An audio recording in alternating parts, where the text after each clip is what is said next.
राज खुराना जी, इंदौर से। राधे राधे। राधे राधे महाराज जी। महाराज जी, हमें कैसे पता चले कि हमसे भगवान प्रसन्न है या नाराज?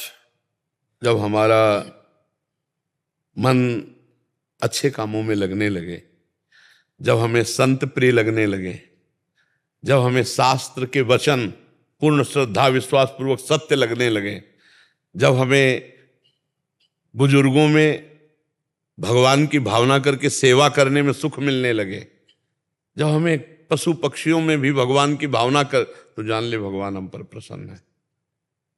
और जब इसके विपरीत आचरण होने लगे तो जान ले कि अब हमारी बुद्धि भ्रष्ट हो गई है, भगवान अब कुछ जो होगा वो बड़ा मंगल होगा, क्योंकि विपरीत बुद्धि हो गई।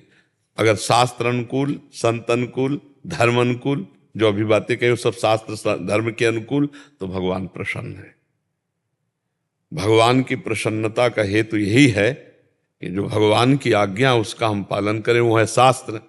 शास्त्र को हम पूर्ण रूप से नहीं पहुंच पाते तो संत जनों से मिल जाती है, गुरुजनों से मिल जाती है। तो भगवान की प्रसन्नता का हेतु है कि हम भगवान की आज्ञा या संत जनों की आज्ञा में चल रहे हैं कि नहीं। अगर उसके विपरीत चल रहे हैं तो हम पे भगवान प्रसन्न है, यह हमें मानना है।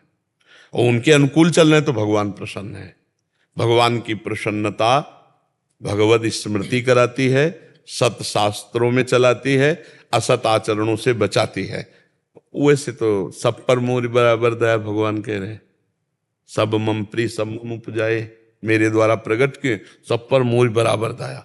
पर जो भजन करेगा उसी को अनुभव होगा कि भगवान की हमारे ऊपर कृपा है।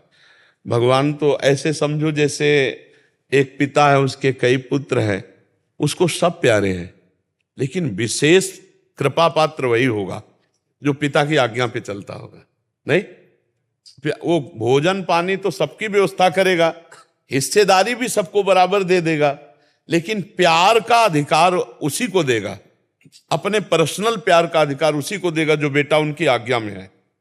तो ऐसे ही हमारी भगवान की प्रसन्नता हम पर जो होगी वो तभी होगी जब उनकी आज्ञा का पालन करेंगे। उनकी क्या क्या आज्ञा है ये अगर हम नहीं समझ पाते तो संतों के वचन सुने, तो सब शास्त्रों से निचोड़ निचोड़ करके वो देते रहते हैं। 5 मिनट में कहो 10-5 शास्त्रों की बातें निकल गई हों, पकड़ ले। अब अलग अलग शास्त्रों में कहाँ ढूंढे, तो संत सदगुरुदेव की बात सुन ले और उसको मान ले, तो जान ले कि हमारे ऊपर भगवान प्रसन्न है। और अगर भगवत विमुख आचरण हो रहे तो इसका मतलब हमसे कोई अपराध बन रहा है और भगवान की कृपा दृष्टि नहीं तो ऐसी हमारी दुर्दशा कैसे होती। समझ पाए आप? भगवान की कृपा इसी से हम पहचाने, भगवान की प्रसन्नता पहचाने जब हम शास्त्र सम्मत आचरण वाले बने, संत सम्मत आचरण वाले बने, और बुजुर्गों की सेवा, पशु पक्षियों की सेवा, समाज की सेवा, सब में भगवान, ये भगवान की कृपा पात्र से होता है जी।